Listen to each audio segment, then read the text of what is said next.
খেলাধুলা করতে পারবে। কিন্তু আপনারা এই যে সরিষা পতনের পরে আপনারা 26 খেলা করছেন, আজকে ফাইনাল খেলা দুটা থানার আজকে বাটারা ফাইনাল খেলা মাঠে আজকে আসতে পারে আপনার অনুভূতি, আজকে আপনার অনুভূতি খেলাতে রহমান 29 নম্বর ওয়ার্ড বিএনপির সভাপতি আমি আমির হোসেন। আমরা ঢাকা মহানগর এই খেলায় আমাদের মোহাম্মদপুর থানা পার্টিসিপেট করছিলাম। আমরা সেমিফাইনালের থেকে ফাইনালে উঠতে পারি নাই, লাইক নম্বর করতে নাই, সেই জন্য মনে একটু কষ্ট আছে। তবে কষ্ট লাগলো যে টিম খেলতেছে সব টিমই তো আমাদের ঢাকা মহানগর করে, আমাদের এই টিম যে জিতবে তারই আমরা সাপোর্ট করবো, এখানে কোনো দ্বিধাদ্বন্দ্ব নাই।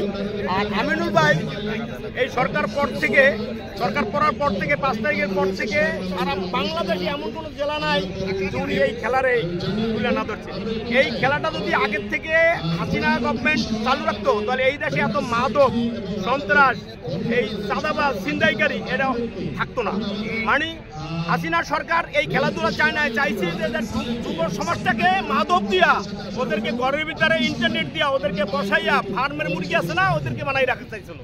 কিন্তু আল্লাহ পাক রব্বুল আলামিনের দোয়ায় আমরা বৈষম্য বিরোধী ছাত্র আন্দোলন আর সাধারণ মানুষের আন্দোলনে এই সরকার পড়ছে, বলাইছে হাসিনা ফেসিস। আমাদের একটা ভালো সুন্দর একটি খেলাধুলার অনুষ্ঠান আমরা পাচ্ছি, আমরা মাঠে আমাদের থেকে 60 বছর বয়স আমরাও মাঠে আসছি। তাই সবচেয়ে বড় কথা হলো আমরা এত খুশি এত আনন্দ, আজকেরও আমাদের নেতা আমিনুল হক ঢাকা মহানগর উত্তরের আহ্বায়ক উনি এখন ডিক্লার দিল যে ঢাকা 13 থেকে ববি হাজ্জাদ ভাই নির্বাচন করবে দানের শীষ নিয়ে। আমাদের এত আনন্দ লাগতেছে যে আমাদের active chairman Tarique Rahman sir আমাদেরকে এমন একজন প্রার্থী দিয়েছে, আমরা ওনার জন্য যেদিন আমিনুল ভাই ডিক্লার দিয়েছে আজ থেকে 4 দিন আগে, সেদিন থেকে আমরা মাঠে ওনার কাজ নিয়ে আমরা আছি। দানের শীষের এখানে মোহাম্মদপুরের 13-তে ববি হাজ্জাদ ভাই 1 লক্ষ ভোটে বিজয় করবো, জাতীয় সংসদে পাঠাবো, তারেক রহমান উপহার দেবো, বেগম খালেদা জিয়া উপহার দেবো। আমাদের আরেকটি কথা হলো আমাদের ঢাকা মহানগর আমিনুল ভাইয়ের নেতৃত্বে যেভাবে ঢাকার মহানগর উত্তর চলছে, দক্ষিণও চলছে ভালো, আমাদের মোহাম্মদপুর থানা এই ইনায়েত ভাইয়ের নেতৃত্বে যেভাবে থানাটা চলছে, এভাবে যদি চলে আল্লাহ পাক রব্বুল আলামিনের দোয়ায় আমার বিশ্বাস 2, 4, 10, 15, 20 বছরের ভিতরে এই ঢাকা শহরে আপনি দেখবেন যে ঢাকা শহরটা কি হয়। এটা ইউরোপের একটা শহর হবে, ইউরোপের শহর। যেভাবে আমরা এই যে আপনার লিক পরিষ্কার করতেছি, রাস্তা পরিষ্কার করতেছি, স্কুল পরিষ্কার করতেছি, পরিচ্ছন্ন আমরা একটা কর্মসূচি মহানগর দিচ্ছে, আমরা কাজ করতেছি।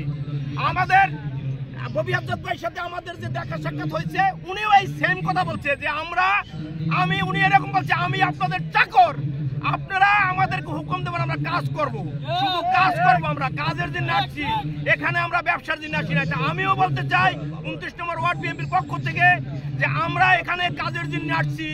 মানুষের বিভিন্ন রকম নেশা থাকে, আমাদের একটা নেশা হলো আমরা রাজনীতি করি, ভালো কিছু করতে চাই দেশের জন্য, সাধারণ মানুষের জন্য, গরিব মানুষের জন্য, মেহনতি মানুষের জন্য, যারা দিন আনে দিন খায় তাদের জন্য কিছু করতে চাই, দেশের সেবাজনক যত কাজ আছে সেগুলো আমরা করতে চাই। এর বেশি আর এইখানে বক্তৃতা দেওয়ার কোনো কিছু নাই। ভালো থাকেন। আমাদের যেটা আপনারা সাংবাদিক যারা আছেন, ইউটিউবার যারা আছেন, তারাও ভালো ভালো কথাগুলি প্রচার করবেন বিভিন্ন জায়গায়। আপনারা মিডিয়া আপনারা খালি আমাদেরকে নিলেন, নিয়ে আপনাদেরকে ক্যামেরা বন্দি করে রাখলেন, এটা প্রচার করলেন না। এটি প্রচার করেন, আল্লাহর রাস্তায় বলছি, প্রচার করেন, ভালো কথাগুলি প্রচার করেন। আর খারাপ যেগুলো সেগুলো আমরা তুলে ধরেন যদি খারাপ করে। এই যে জামাত শিবির, এই চরমনাই হাত পাকা দেখেন তারা কিভাবে মিথ্যাচার করতেছে। প্রতিদিন ফেসবুকে দেখতেছি তারা মসজিদ দখল করে, মাদ্রাসা দখল করে, মসজিদের ইমাম সাহেবের কাছে এই সিকুট পাঠা হেগো পক্ষে কথা বলতে হয়। আজকাল যে সিকুট এক ইমাম সাহেব সিটে ফেলাইতেছে, যে এই কথা বলা যাবে না। তাই জামাত শিবিরের এই কথাগুলো আপনারা প্রচার করেন। এই জামাত শিবির এই চরমনাই পীর সাহেব এই যে দেখছেন ইয়াতে পিয়ার চাইতেছে, পিয়ার চাওয়ার মানে কি? আরে ভাই ভোট পাবো আমি, এখন সংসদে যাইবে ওনাদের পীর সাহেব আমার ভোট দিয়া, কথা বুঝছেন? মানে বোর্ড একখানে 1 কোটি বানাইবে, 10 জন সংসদে যাইবে। এইটা কি এদেশে হয় নাকি? আমরা প্রার্থী দেখবো, আপনাকে ভোট দেবো, আপনাকে অর্ধেক ভোট থাকবে দেখো প্রার্থীর নিজের ভোট, অর্ধেক ভোট থাকবে দানের শিশির পক্ষের ভোট, 2টা ভোট এক হইয়া ওই লোক সংসদে যাবে। তো এখন ওই লোকের আমার অস্তিত্ব জানি না কি আসবে। পিয়ার গুল্লা জামাতের যে আমির আছে না, ওনার 1 গ্লাস পানি করে খাওয়াই দিয়ে আমরা, যেটার গুল্লা খায় না আপনারা। এই বলে আমি আমার বক্তব্য শেষ করলাম। বাংলাদেশ জিন্দাবাদ, খালেদা জিয়া জিন্দাবাদ, শহীদ জিয়া অমরক, আমার নেতা তারেক রহমান জিন্দাবাদ। Take back Bangladesh, take back Bangladesh, সবার আগে বাংলাদেশ, সবার আগে বাংলাদেশ। আল্লাহ হাফেজ।